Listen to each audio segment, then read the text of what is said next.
လုံးပဲမင်္ဂလာပါ UK Match ရဲ့ Facebook နဲ့ YouTube Channel ကနေကြိုဆိုပါရစေဒီကနေ့ရဲ့နောက်ဆုံးရအားကစားသတင်းတွေကိုကြည့်ရမယ်ဆိုရင်တော့မနေ့ညက Czech Republic ရဲ့ဘောလုံးဖွဲ့ချုပ်က Ronaldo ဟာတမိုင်းတစ်လျှောက်ဂိုးအများဆုံးသွင်းထားသူမဟုတ်ဘူးဆိုပြီးတော့သူတို့ကအချက်လက်တွေနဲ့တုံ့ပြန်လာတယ်ဆိုတော့ Czech Republic ရဲ့နမိတ်ကျော်ကစားမကြီး Joseph Bican ဟာတမိုင်းတစ်လျှောက်မှာတော့820ဂိုးထိသွင်းထားတယ်လို့ဆိုခဲ့တာပါ Ronaldo ကပြီးခဲ့တဲ့ရက်ပိုင်းမှာဒီသူ့ရဲ့စံချိန်ဖြစ်တဲ့959ကိုစံချိန်ကိုချိုးနိုင်ခဲ့တယ်လို့ချက်ဘက်ကချက်နိုင်ငံမှာကန်တဲ့ဒုတိယတန်းကပွဲစဉ်တွေမှာပါကမ္ဘာဘောလုံးသမိုင်းပြုစုတဲ့အဖွဲ့ကထည့်သွင်းထားခြင်းမရှိတဲ့အကြောင်းနဲ့အဲ့ဒီသွင်းဂိုးတွေကိုပေါင်းရင်သူ့ရဲ့သွင်းဂိုးဟာ820ဂိုးရှိတယ်ဆိုပြီးဆိုခဲ့တာပါလက်ရှိမှာတော့ချက်ဘောလုံးဖွဲ့ချုပ်ရဲ့ဥက္ကဋ္ဌဖြစ်သူကသူတို့အနေနဲ့ဒီကိစ္စကိုတရားဝင်အောင်ဆက်ပြီးဆောင်ရွက်နေကြောင်းနဲ့သူတို့ရဲ့ဂန်ဝင်ကစားမကြီးသွင်းခဲ့တာက820ဂိုးဖြစ်လို့ခရစ္စတီယာနို ရိုနယ်ဒိုတယောက်သမိုင်းမှာဂိုးအများဆုံးသွင်းထားသူမဟုတ်ကြောင်းနဲ့မကြာမီချိန်တွင်းမှာသူတို့ဘက်ကအတီးပြုတ်နိုင်ဖို့ကြိုးပမ်းသွားမယ်လို့ဆိုလိုက်ပါတယ်ကမ္ဘာဘောလုံးဖွဲ့ချုပ် FIFA ကဥရောပရဲ့ Super League ဆိုတဲ့ပြိုင်ပွဲကိုဘန်ဖို့လုပ်နေသလိုအဲ့ဒီပြိုင်ပွဲမှာသွားကစားတဲ့ကစားမတွေအားလုံးကိုကမ္ဘာဖလားပြိုင်ပွဲကိုဝင်ခွင့်လုံးဝမပေးဘူးလို့တင်းတင်းကြပ်ကြပ်ထုတ်ပြန်ကြေညာခဲ့တယ်တစ်ဖက်မှာလည်း Super League ပြိုင်ပွဲကိုဖြစ်မြောက်ရေးအတွက်ကြိုးပမ်းနေတဲ့ထက်မှာ Real Madrid ရဲ့ဥက္ကဋ္ဌ Florentino Perez လည်းအပါအဝင်ဖြစ်တယ်လို့သတင်းတွေကဆိုထားတယ်လက်ရှိနေထားရ Super League ကိုပြိုင်ပွဲကျင်းပဖို့အတွက်အဓိကစီမံသူတွေဘက်ကအဲ့ဒီပြိုင်ပွဲကိုဝင်ရောက်ရှင်ပြိုင်မဲ့အသင်းတွေကိုဝင်ရောက်ရှင်ပြိုင်တဲ့ခြေဖြည့်ပေါင်တန်း310လောက်ထိပေးမယ်တနစ်ကိုဝင်ငွေကလည်းပေါင်တန်း213တန်းထိဝင်ငွေရှိမယ်ဆိုပြီးတော့ကမ်းလှမ်းမှုကြီးမားစွာကမ်းလှမ်းထားတာပါလက်ရှိမှာတော့ FIFA ကိုယ်တိုင်ကတော့အဲ့ဒီပြိုင်ပွဲကိုဘန်ထားလို့ပုံမှန်တိုင်းသူတို့လက်အောက်မှာရှိတဲ့ပြိုင်ပွဲတွေသာအကျုံးဝင်ပြီးတော့တကယ်လို့များအဲ့ဒီပြိုင်ပွဲမှာတွားရောက်ရှင်ပြိုင်တဲ့ကစားမတိုင်းဟာကမ္ဘာဖလားပြိုင်ပွဲကိုဝင်ခွင့်ပေးမှာမဟုတ်ဘူးလို့ဆိုခဲ့တာပါချိန်ထဲမှာပဲ Real Madrid အသင်းရဲ့နီးပြ Zinedine Zidane ကတော့ရလက်ပိုင်းနဲ့ဆိုးဝါးလို့ pressure တွေဖြစ်နေတဲ့ဂျားတဲ့ခါသူ့မှာ COVID ရောဂါပိုးကူးစက်ခံခဲ့ရပါတယ် Zidane အနေနဲ့လက်ရှိမှာ club တင်းနဲ့တီးကြနေထိုင်ရမယ်10ရက်တာ Real Madrid ရဲ့ပွဲစဉ်တွေကိုလွှဲချော်မယ်စပိန်နာမည်ကြီးသတင်းတောက် Philip Diaz ရဲ့အဆိုအရ Zidane အနေနဲ့ကစားမအချို့နဲ့စကားမပြောတာလအတော်ကြာနေပြီချို့ကစားမက Zidane ကိုမကြိုက်လို့ Zidane ကိုယ်တိုင်ကလည်းအဲ့ကစားမတွေနဲ့စကားမပြောတာလအတန်ကြာတော့ရှိနေပြီလို့ report တွေမှာဖော်ပြထားပါတယ်တခါ Real Madrid ကလည်း2021မှာသူတို့ရဲ့အဓိကပြစ်မှတ်ကစားမတွေကိုခေါ်ယူဖို့အတွက်ပိုရှန်နေတယ်လို့ထင်ရတဲ့ကစားမ2ယောက်ကိုရောင်းဖို့စီစဉ်နေတယ်အဲ့ဒါကတော့ Vinicius Junior နဲ့နောက်ခံလူ Militao တို့2ယောက်ပါ Brazil လူငယ်ကစားမ2ယောက်ကို Real ကစံချိန်တင်ကြီးတွေနဲ့ခေါ်ထားပေမဲ့အသင်းမှာခြေစွမ်းမပြနိုင်လို့အဲ့ကစားမ2ယောက်ကိုရောင်းထုတ်ပြီးတော့ Kylian Mbappe ပါဝင်ထိပ်တန်းပြစ်မှတ်တွေကိုအရခေါ်ယူဖို့ကြိုးပမ်းသွားမယ်ရှိတယ်လို့ဆိုပါတယ်တခါ Barcelona ဥက္ကဋ္ဌဖြစ်ရေပန်းစားနေတဲ့ဥက္ကဋ္ဌလောင်း Joan Laporta ကတော့လက်ရှိနီးပြ Ronald Koeman အနေနဲ့သူ့အနေနဲ့နီးပြဘဝဆက်ရှိခြင်းနဲ့အသင်းမှာဆက်ရှိခြင်းနဲ့တို့ရလက်ကောင်းနေရအောင်စွမ်းဆောင်ဖို့လိုအပ်တယ်သူ့ရဲ့အနာဂတ်အတွက်ရလက်တွေကဒါအဓိကဆုံးဖြတ်သွားမယ်လို့ဆိုလိုက်တာပါ Ronald Koeman အသင်းမှာရလက်ပိုင်းဆိုးဝါးနေလို့အဓိကပြိုင်ပွဲတွေကထွက်ထားရပြီး Copa del Rey ပွဲတစ်ခုပဲဖလားမျှော်လင့်ချက်ရှိလို့ La Liga မှာလည်း Atletico Madrid နောက်တပွဲပိုကစားထားပြီး10မှတ်ထိကွာနေတာလည်းဖြစ်ပါတယ်ချိန်ထဲမှာ Barcelona ကရောင်းချလိုက်တဲ့ Luis Suarez ပေါ် Ronald Koeman ကမလိုဘူးလို့ပြောထားတဲ့ Suarez က Atletico Madrid အတွက် Eibar ကိုနိုင်ခဲ့တဲ့ပွဲမှာသူ2ဂိုးသွင်းခဲ့တယ်လို့ဒီနေ့ La Liga အတွင်းမှာပဲသူက17ဂိုးထိသွင်းထားလို့ Luis Suarez ကသူတို့အတွက်အကြီးမားဆုံးခေါ်ယူမှုတစ်ခုဖြစ်လို့2014ခုနှစ်နောက်ပိုင်း La Liga Champions Super ရဖို့ရေပန်းစားနေလို့သူတို့အတွက်ကလည်းပြစ်မှတ်ထားနေပြီလို့ဆိုလိုက်ပါတယ်မနေ့ညကတော့ကမ္ဘာဘောလုံးလောကမှာနောက်ထပ်အံ့အားသင့်စရာရလက်ကလီဗာပူးကဘန်လီကိုအင်ကွင်းမှာရှုံးခဲ့တာပါအန်ဖီမှာ3နှစ်ကျော်4နှစ်နီးပါးမရှုံးတဲ့လီဗာပူးအနေနဲ့ဘန်လီကိုမထင်မှတ်ပဲတကူကိုမရှိနဲ့ရှုံးခဲ့တာကြောင့်သူတို့ရဲ့ရှုံးပွဲမရှိကစားထားတဲ့68ပွဲဆက်ဆံခြင်းရပ်တန့်သွားခဲ့သလိုတစ်ဖက်မှာလည်းရန်ကန်ကလော့ကစိတ်ပြက်လျက်ရှိနေတဲ့အဲ့ဒီဘန်လီနဲ့ရှုံးပွဲကြောင့်သူတို့ရဲ့မျက်နှာကိုလက်သီးနဲ့ခပ်ပြင်းပြင်းအထိုးခံလိုက်ရသလိုတော်တော်ကိုခံစားနေရတယ်လို့ဆိုလိုက်တယ်ရှုံးမယ်လို့မထင်ထားတဲ့ပွဲကိုကျွန်တော်တို့ရှုံးခဲ့တယ်ဒါဟာကျွန်တော်ရဲ့အမှားလို့ပြောခဲ့သလိုရှုံးနေခဲ့တဲ့အတွက်ကြောင့်အမတန်ခံရခက်လွန်တယ်လို့ဆိုခဲ့တာပါ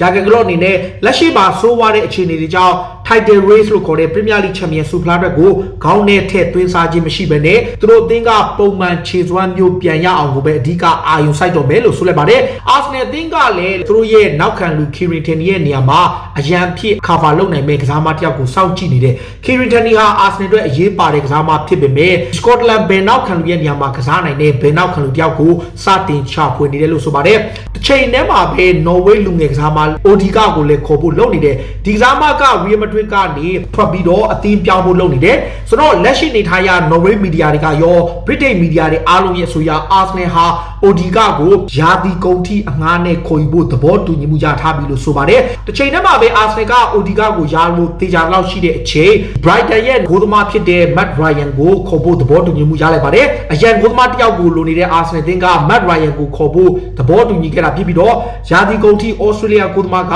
Arsenal သင်းမှာရှိမှာပါ28နှစ်ရွယ်ရှိတဲ့ဒီကစားမကဒီနေ့ယာတီမှာ12ပွဲသာကစားထားရပြီးတော့ရုန်းကန်နေရတာကြောင့်သူ့ကို Arsenal သင်းကဒုတိယဂိုးသမားဖြစ်ခေါ်ဖို့လုပ်လိုက်တာပါချိန်ထဲမှာပဲ Leicester City ကလည်း Tottenham Hotspur ရဲ့ကွင်းလင်ကစားမဟောင်း Christian Eriksen ကိုခေါ်ဖို့ကြိုးပမ်းမှုတွေဟာမဟုတ်ဘူးဆိုပြီးညှင်းဆန်လိုက်ပါတယ် Eriksen ကတပတ်ကိုလောက်ခပေါင်3သိန်းထိတောင်းဆိုထားသလိုသူ့ရဲ့လောက်ခလာစားကြောင့်လေကလပ်တင်ဘက်ကမခေါ်ဖို့ဆုံးဖြတ်ခဲ့တဲ့အကြောင်းပြောခဲ့တာပါဒီမှာ Tottenham ရဲ့ကွင်းလင်ကစားမ Dele Alli ကလည်း Paris Saint-Germain ကိုပြောင်းမဲ့သူ့ရဲ့အပြောင်းရွှေ့ပေါ်အောက်ကဖြစ်သူ Daniel Levy ကတားမြစ်ထားခြင်းမရှိဘူးလို့ဆိုလိုက်ပါတယ်24နှစ်ရွယ်ရှိတဲ့အင်္ဂလန်ကွင်းလင်ကစားမက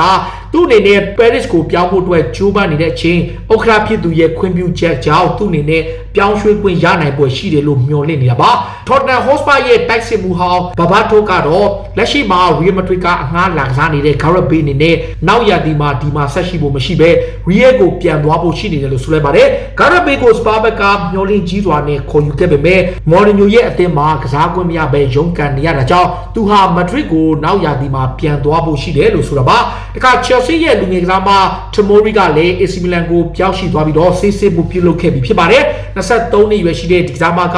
လမ်ပတ်ရဲ့အသင်းမှာပုံမှန်ကစားခွင့်မရလို့ငါးနဲ့ပြောင်းပြီးတော့မှယာတီကုံမှာယူရိုတန်း30နဲ့ပြောင်းဖို့သဘောတူလိုက်တာလည်းဖြစ်ပါတယ် Fluminense အသင်းက Chelsea ရဲ့ဝါရစ်နောက်ခံလူ Thiago Silva ကိုခေါ်ခြင်းနဲ့ Thiago Silva ကဒီနေ့ယာတီမှာခြေစွမ်းပြကစားနေသူဖြစ်တဲ့သူ့အနေနဲ့ Chelsea ကနောက်ထပ်100တက်တန်းထုတ်တိုးဖို့ကြိုးပမ်းနေတဲ့အချိန် Brazil ကသူ့ကိုကြိုးပမ်းနေတာပါ Thiago Silva ကတော့သူ့ရဲ့အကောင်းဆုံးအချိန်တွေကို Premier League မှာဆက်ပြီးကစားချင်နေကြောင်းနဲ့ကမ္ဘာဖလားပြိုင်ပွဲဝင်မဲ့ Brazil အသင်းမှာပါဝင်ခွင့်ရဖို့ပုံမှန်ကစားခွင့်ရနိုင်ပြီးတော့ပြည်သက်စိတ်ဝင်စားတဲ့အသင်းမှာပဲဆက်ရှိမယ်လို့ဆိုခဲ့တာပါ Manchester City ကလည်း Kevin De Bruyne ကိုဒဏ်ရာကြောင့်2ပတ်နဲ့3ပတ်ကြာဆုံးရှုံးတော့မဲ့အချိန် Man City ကအဲ့နေရာရဲ့ကွက်လက်ကို Bernardo Silva ကဖြည့်နိုင်ပွဲရှိတယ်လို့ဆိုလိုက်ပါတယ် Manchester City ရဲ့နောက်ခံလူဟောင်း Richard Dean ရဲ့အဆိုအရ Bernardo Silva ကဒီဘက်နောက်ပိုင်းပွဲစဉ်တွေမှာအကောင်းဆုံးခြေစွမ်းပြနေသူဖြစ်တဲ့ Kevin De Bruyne မရှိပေမဲ့သူ့နေရာမှာ Bernardo Silva တယောက်အကောင်းဆုံးအစားထိုးနိုင်ဖို့မျှော်မှန်းထားလို့သူလည်းတကယ်စားထိုးနိုင်လိမ့်မယ်လို့ဆိုခဲ့တာပါ Bayern Munich အသင်းကတော့ Leroy Sané ကိုအချိန်တိုင်းတာထိပေးဖို့လိုအပ်တယ်လို့ဆိုပါတယ်လက်ရှိမှာတော့ Sané ဟာအသင်းမှာပုံမှန်ကစားခွင့်မရဘဲရုန်းကန်နေရတယ် Hansi Flick ရဲ့အသင်းမှာပွဲထွက်ခွင့်မရတဲ့သူ့ကို Bayern ကရောင်းချမယ်ပါမယ်ဆိုပြီးသတင်းတွေထွက်ပေါ်လာတဲ့ပေါ် Bayern ရဲ့ကြီးကဲဖြစ်တဲ့ Rummenigge ကထုတ်ပြန်ကြေညာပြီးတော့ပြောင်းရွှေ့အားလုံးကိုညှင်းဆိုထားတာလည်းဖြစ်ပါတယ် Napoli ရဲ့နီးပြ Gattuso ကတော့ Juventus ကိုချန်ပီယံလောင်းတွေကဖယ်ထုတ်လို့မရဘူးလို့ဆိုလိုက်ပါတယ်လက်ရှိမှာတော့ Milan မျိုးကန်2သင်းနဲ့အမှတ်9မှတ်နဲ့10မှတ်ကြားကွာနေတဲ့အချိန် Juventus ဟာသူတို့အနေနဲ့တောင်တင်းတဲ့အသင်းတစ်သင်းဖြစ်ပြီးတော့ဇက်တိုက်ဘိုးဆွဲထားတဲ့ချန်ပီယံအရှိန်ကြောင့်သူတို့ကိုချန်ပီယံလောင်းကနေဖယ်ထုတ်လို့မရဘူးလို့ဆိုခဲ့တာပါတခါ Sevilla ကလည်း Atlanta ရဲ့အသင်းကောင်းဆောင်ကွင်းလင်ကစားမ Fabi Gomez ကိုခေါ်ယူဖို့ကြိုးပမ်းလာပါတယ်ချန်ပီယံလိပြိုင်ပွဲလည်းရှိတယ်တကယ့်ကိုအရေးသွေးမြင့်တဲ့ထိပ်တန်းကွင်းလင်ကစားမတစ်ယောက်ကိုခေါ်ယူနိုင်ဖို့ Sevilla ဘက်ကနီးပြ Lopetegui ကကြိုးပမ်းနေတာဖြစ်ပြီးတော့အဲကစားမကချားလီတွေကိုပြောင်းဖို့အစီအစဉ်မရှိပေမဲ့ Sevilla ကတော့အရာခေါ်ယူနိုင်ဖို့မျှော်လင့်နေတာပါတခါ Ecuador အသင်းရဲ့ကွင်းလင်ကစားမတစ်ယောက်ဖြစ်တဲ့ Moise Caicedo ကတော့ Brighton ကိုပြောင်းရွှေ့ဖို့သဘောတူညီမှုရသွားပါပြီ Sky Sports ရဲ့အဆိုအရ Brighton ဟာသူ့ကိုပေါင် 4.5 သန်းနဲ့သဘောတူညီခဲ့တာဖြစ်ပြီးမကြာမီ Premier League ဆောင်းရံသည့်ဈေးကွက်မပိတ်ပင်မှာ Brighton ကိုရောက်လာတော့မှလည်းဖြစ်ပါတယ် Paris Saint-Germain အသင်းကတော့လက်ကျန်ရာသီဝက်မှာသူတို့အနေနဲ့ Messi ကိုခေါ်ယူဖို့သဘောတူညီမှုရဖို့ခက်ခဲနိုင်ပေမဲ့ဆောင်းရံသည့်ဈေးကွက်အကုန်နွေရာသီမှာတော့ Messi ဟာသူတို့ရဲ့နံပါတ်1ပြစ်မှတ်ဖြစ်တယ်လို့ဆိုလိုက်ပါတယ် Barcelona ဥက္ကဋ္ဌကလည်း Messi ကိုဆက်ထားဖို့ကြိုးပမ်းနေလို့ Messi ရဲ့အနာဂတ်က Barcelona ဥက္ကဋ္ဌရွေးကောက်ပွဲနဲ့လည်းအဓိကဆိုင်တယ်လို့ဖော်ပြချခြင်းခံရတယ် PSG ရဲ့နီးပြ Mauricio Pochettino ကတော့ Messi ကိုအဓိကခေါ်ယူဖို့ပြစ်မှတ်ထားနေသလို Neymar နဲ့ Kylian Mbappe တို့ကိုလည်းစာချုပ်ချုပ်ဆိုပြီးတော့သူတို့အသင်းအနေနဲ့ဥရောပရဲ့အကောင်းဆုံးတိုက်စစ်အသင်းဖြစ် တက်တည်ပြဖို့အတွက်အသင်းပိုင်ရှင်ဖြစ်သူကိုမက်ဆီကိုခေါ်ယူပေးဖို့တောင်းဆိုထားတာလည်းဖြစ်ပါတယ်မန်ချက်စတာယူနိုက်တက်ရဲ့နီးပြအိုလီဂနာဆိုရှာကတော့ဒီနေ့ရာသီအတွင်းမှာသူတို့အသင်းရဲ့ performance သူတို့အသင်းရဲ့ခြေစွမ်းဟာပြီးခဲ့တဲ့ကတည်းကတိုးတက်လာခဲ့တဲ့အတွက်ဒီနေ့ရာသီဟာအမပေးချန်ပီယံဆုဖလားကိုသူတို့ပြည်သက်တွေအနေနဲ့စိတ်မှတ်နိုင်ပြီလို့ဆိုလိုက်ပါတယ်ဆိုရှာရဲ့အသင်းကလက်ရှိမှာအကောင်းဆုံးပုံစံပြနေလို့ရာသီဝက်ချန်ပီယံဖြစ်ခဲ့တာပါပရီးမီးယားလိသမိုင်းမှာတော့ရာသီဝက်မှာချန်ပီယံဖြစ်တဲ့အသင်းတိုင်းက3သင်းသာချန်ပီယံမဖြစ်ခဲ့ပဲအသင်းတိုင်းချန်ပီယံဖြစ်ခဲ့တဲ့အတွက်မန်ချက်စတာယူနိုက်တက်အနေနဲ့သူတို့အသင်းကချန်ပီယံဆုဖလားအတွက်21ကြိမ်မြောက်အောင်မြင်မှုရဖို့ပြတ်မှတ်ထားနေတယ်လို့ဆိုလိုက်ပါတယ်ယူနိုက်တက်အသင်းအနေနဲ့ဖိုးဖို့ပါကိုတက်တန်းတိုးဖို့လဲကြိုးပမ်းနေပါတယ်နောက်ပိုင်းပွဲစဉ်တွေမှာမန်ချက်စတာယူနိုက်တက်အတွက်အရေးပါတဲ့ခြေစွမ်းပြသွင်းကိုတွေနဲ့အနိုင်ယူပေးနေတဲ့ဖိုးပါကိုသူ့ရဲ့အေဂျင့်ဖြစ်သူကရာသီကုန်မှာအသင်းကထွက်ခွာမယ်လို့ထုတ်ပြန်ကြေညာထားတာပါဒါပေမဲ့အဒဝူနဲ့မန်ချက်စတာယူနိုက်တက်ရဲ့နီးပြဆိုရှာတို့ကတော့ဖော့ပါကိုစာချုပ်တိချုပ်ဆိုနိုင်ဖို့အဓိကပြစ်မှတ်ထားနေသလိုသူ့အနေနဲ့အသင်းမှာဆက်ရှိလိမ့်မယ်လို့သူတို့ဘက်ကမျှော်လင့်ထားတာလည်းဖြစ်ပါတယ်ယူနိုက်တက်ကတစ်ချိန်တည်းမှာပဲဒီစောင်းရသည်ဈေးကွက်မှာကစားမ3ယောက်ကိုအငှားချဖို့ပြင်ဆင်နေတယ်အဲ့ကစားမတွေကိုအငှားချလာခဲ့ပြီးရင်တော့တောင်ပန်ကစားမတက်ခုကိုရှာဖွေသွားဖို့ရှိတယ်လက်ရှိမှာတော့ဂျေဒန်ဆန်ချိုဟာသူတို့ရဲ့နံပါတ်1 target ဖြစ်ပေမဲ့နွေရာသီမှသာဆန်ချိုကိုခေါ်ရနေဖို့ချိုးပမ်းနေတာပါဒါတွေကတော့စိတ်ဝင်စားစရာနောက်ဆုံးရအားကစားသတင်းတွေကိုတင်ဆက်ပေးတာပါခုလိုမျိုးစိတ်ဝင်စားစရာအားကစားသတင်းတွေကိုနားဆင်ကြည့်နေကြည့်ရှုကျွန်တော် UK Match Day ရဲ့ Facebook နဲ့ YouTube Channel ကို follow လုပ်ထားကြရင်ဒီနေ့အစီအစဉ်ကိုဒီမှာပဲဆုံးသက်ပါစေအားလုံးကိုကျေးဇူးတင်ပါတယ်ဗျ